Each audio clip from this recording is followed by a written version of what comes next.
அன்பான உள்ளங்களே, நம்முடைய சேனல் பக்தி மற்றும் கோயில்களை பற்றிய விவரங்களை தருவதுதான் எங்களுடைய முக்கிய நோக்கம். எனவே இதை போன்ற வீடியோக்களை நம்முடைய சேனலில் தொடர்ந்து பார்க்கவும். நமது இந்த வீடியோவை நீங்கள் கடைசி வரை பார்த்து லைக் செய்வதன் மூலம் நீங்கள் எங்களுக்கு அளிக்கும் ஊக்கம் நாங்கள் மேலும் வளர வழி செய்வதாகவும். எனவே நமது வீடியோக்களை லைக் மற்றும் ஷேர் செய்யவும், நமது சேனலை சப்ஸ்கிரைப் செய்யவும் மறக்காதீர்கள். மேலும் இனிவரும் வீடியோக்களில் நீங்கள் விரும்பும் சுவாரஸ்யமான ஆத்மார்த்தமான நிகழ்ச்சிகளை காணலாம். வாங்க இப்ப வீடியோக்குள்ள போகலாம். அன்பும் சுகமும் இரண்டு இல்லை இல்லை, அன்பும் சுகமும் ஒன்றுதான் ஒன்றுதான். மாதா பிதா தெய்வம் சொன்னாங்க. அந்த தெய்வத்துக்கு முன்னாடி குரு அப்படின்றது நான் நிறைய முறை நான் பண்ணது. இறைவன் வந்து இறுக்கமா பிடிச்சுக்கணும் அப்படின்னு சொல்லி இந்த கை வச்சு எனக்கு காமிச்சாரு. நான் அன்னைக்கு பிடிச்சதுதான். நான் 2012 உபதேசம் வாங்கினேன். அப்ப வந்து இந்த பொருளோட மதிப்பு எனக்கு தெரியாது. 2013-14 நாங்க மாசம் வரும். அப்பெல்லாம் ஐயா சமைச்சு வச்சு காத்துக்கிட்டு இருக்காங்க. அப்ப இன்னொரு வந்து பாத்தீங்கன்னா இந்த 2020 அந்த கடைசி தருணம் வந்து எனக்கு கிடைச்சது. 2014 அப்புறம் நான் எங்களால அதிகமா வர முடியல.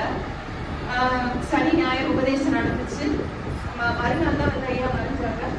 அந்த கடைசி தருணம் நான் ரொம்ப பெரிய வாய்ப்பா இன்னைய வரைக்கும் என் உயிரோட வரைக்கும் அதை நான் மறைக்கவே முடியாது. அது நான் தற்செயலா கிளம்பணும். நானு வெள்ளிக்கிழமை சாயந்தரம் வரைக்கும் எனக்கு தெரியாது நம்ம அந்த உபதேசத்துக்கு போக போறோம் அப்படின்றது தெரியவே தெரியாது. இது இடைப்பட்ட காலத்துல வச்ச உபதேசம். எப்பவுமே உபதேசம் வந்து ஜூன் டிசம்பர்ல தான் நடக்கும். இந்த மார்ச் மாசம் உபதேசம் வந்து இடைப்பட்டு பச்சது அதிகமா இருக்காங்க. எனக்கு வெள்ளிக்கிழமை நைட் வரைக்கும் தெரியாது நம்ம வர போறோம் அப்படின்னு சொல்லிட்டு எதேச்சியா வந்து அந்த கடைசி தருணத்துல நான் இருந்தேன். அம்மா சொன்னாங்க என்னால அந்த தருணம் இருக்க முடியல, எங்களால மறக்கவே முடியாது. பாப்பா வந்து பாத்தீங்கன்னா பாப்பா பிறந்து ஒரு 3 மாசம் 6 மாசம் இருக்கும். அக்டோபர் நவம்பர்ல வரேன். நானு ஐயா கிட்ட சொல்லவே இல்லை நான் வரேன். ஐயா பாத்தீங்கன்னா அப்ப இல்ல. ஏமா என்னமா இப்படி பண்ணிட்டு சொல்லாம கொள்ளாம கிளம்பி வந்துட்டியம்மா, இவ்வளவு குளிர்ல போய் நீங்க குழந்தை வச்சுட்டு என்ன பண்ணுவேன்.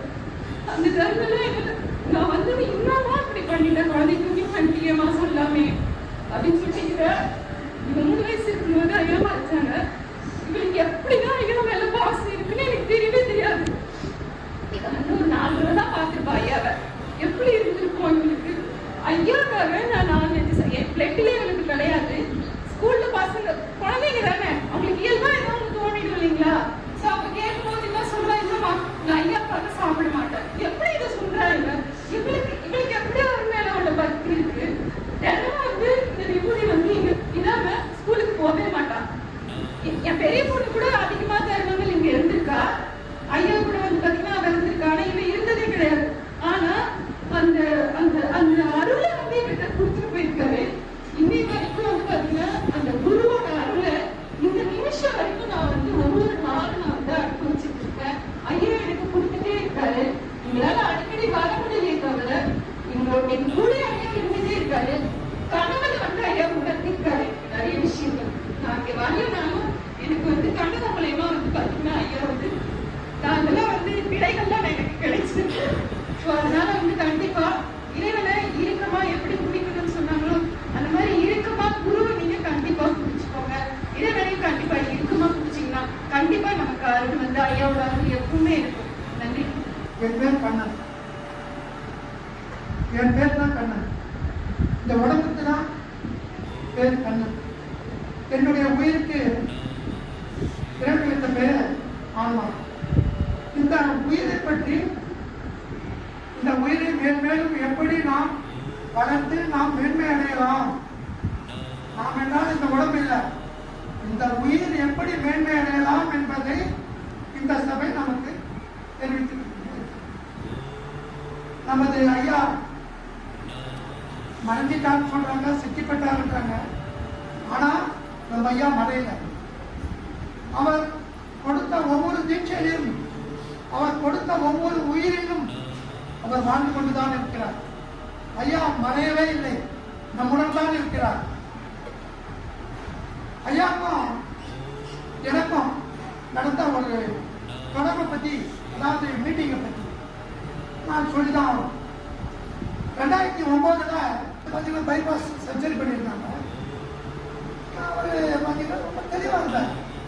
இங்கே வந்த 3வது மாதத்துலேயே பார்த்தீங்கன்னா ஓடுறாரு. அவரை கூப்பிட்டு கேட்டேன், அவன் பேர் சுந்தரமூர்த்தி. அவரை கூப்பிட்டு கேட்டேன், என்னப்பா இப்படி இருந்தீங்க, இப்படி ஆகிட்டீங்க அப்படின்னு. அவர் சொன்னார், நான் மீட்டூரில் ஜோதி குருநானக் சபைன்னு. அப்போ இந்த ஆள்லாம் கட்டலை, இந்த ஆள்லாம் இல்லை, அங்கே தான் அம்மா சொன்னது பாருங்க. அது மாதிரி அந்த ஆள் வந்து அங்கே தான் இருந்தது, அங்கே தான் உபதேசம்.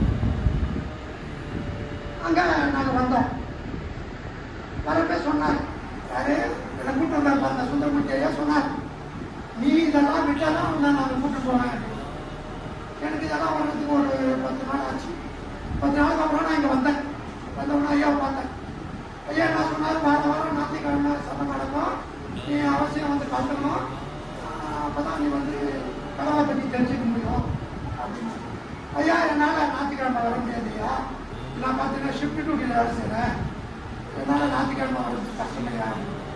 சரி, உனக்கு என்னைக்கு சௌகரியமாக இருக்கா அப்படின்னா. எனக்கு புதன்கிழமை ஆஃப். புதன்கிழமை சொன்னோம்.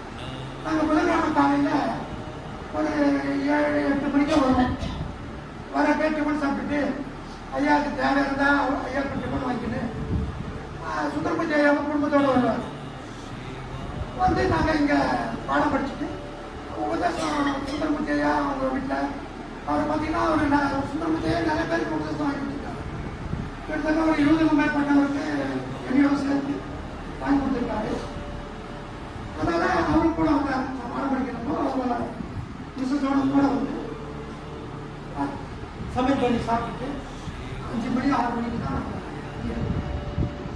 ஐயா அப்பா வந்து பார்த்தீங்கன்னா ஒரு குருநாதன் மாதிரியா இருந்தார். இப்போ நம்ம அப்பா எப்படி இருக்காரு, நம்ம தப்பு செய்தா கண்டிப்பாரு, அன்பா இருப்பாரு, உபதேசம் பண்ண அதாவது சொல்லிக் கொடுக்குறப்ப குருவா இருப்பாரு. அது மாதிரி ஒரு குருவா இல்லாம பன்முகத்தை கொண்டவர் படிக்கணும் அப்படின்னு ஒரு வரைமுறை வச்சுருந்தாங்க. ஒரு 3 to 6 மாதம் வரைக்கும் படித்து அதுக்கப்புறம் டெஸ்ட் எழுதினா தான் வந்து உபதேசம் கொடுப்பாங்க. அதுக்கப்புறம் டெஸ்ட்டில் பார்த்தீங்கன்னா மார்க் எடுக்கணும். 50 மார்க்கு மேலே எடுத்தால் தான் உபதேசம். அருட்பெருஞ்சோதி தனிப்பெரும் கருணை சொல்லிட்டு மேலே இருக்கு உபதேசம் வாங்கிட்டு அதை மறந்து போகிற நாட்கள் இல்லை. அந்த நாட்கள் பார்த்தீங்கன்னா அதாவது பார்த்தீங்கன்னா பண்பட்ட நாட்கள். அந்த நாட்களில் உபதேசம் வாங்கினவங்கெல்லாம் இப்போ கண்ணீர் விட்டு அழறாங்கன்னா அதுக்கு காரணம் இருக்கு. ஐயாவோட ஒன்றிணைந்து ஒரு குடும்பமாக நாங்கள் பழைய அன்பர்களோட சேர்ந்து நாங்களும் வாழ்ந்தோம். இது வந்து ஒரு குடும்பம். ஐயா வந்து ஒரு குரு மட்டும் இல்லை, ஐயா இறந்துட்டாருன்னு மட்டும் நம்ம நினைக்காதீங்க. ஐயா நம்மளோட வாழ்ந்துட்டு இருக்கார். நம்ம செய்கிற நல்லதுலையும் நம்ம செய்த தீமையும் அவர் பார்த்துட்டே தான் இருக்காரு. நமக்குள்ள சத்குருவும் நம்மளை கவனிச்சுட்டு தான் இருக்காரு. கண்காணி இல்லை என்று கள்ளம் பட முடியவார்கள், ஆனால் கண்காணி என்று இப்போ நம்ம பார்த்துட்டே தான் இருக்காரு. ஆனால் அணுவிலும் கலந்திருக்கிறார். நம்மளும் ஒரு அணு தாங்க.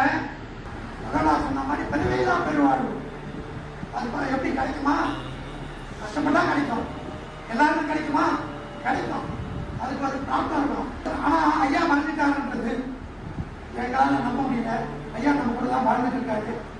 அருட்பெருஞ்சோதி இருக்கிறவங்க எல்லாருடைய கண்ணுக்கு தெரியக்கூடிய இந்த சட்டையில குற்றமெல்லாம் செய்வதே அன்பும் சிவமும் கொண்டார்கள். இந்த மாநில ஜெகத்துல குருநாதர் சொன்ன ஒழுக்கம், வள்ளலார் சொன்ன ஒழுக்கம், திருமூலர் சொன்ன ஒழுக்கம், ஔவையார் சொன்ன ஒழுக்கம், இப்படி எண்ணற்ற ஞானி சொன்ன ஒழுக்கம் ஒரு மொழிதான், அன்புதான். சுத்த அன்பு செய்ய எல்லா உயிரும் தன் உயிராக நினைத்து எப்பொழுதுமே திருவிழி இருப்போமானால் நாம் எங்கே போக வேண்டுமோ அங்கே போயிருப்போம்.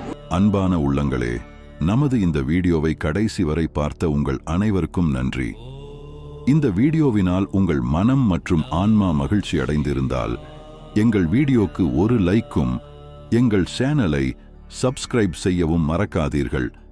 மீண்டும் இதை போன்ற பயனுள்ள ஒரு வீடியோவில் சந்திக்கலாம். அன்பு உள்ளங்களே, கவனமாக இருங்கள். உங்கள் வாழ்க்கை உங்கள் கையில்.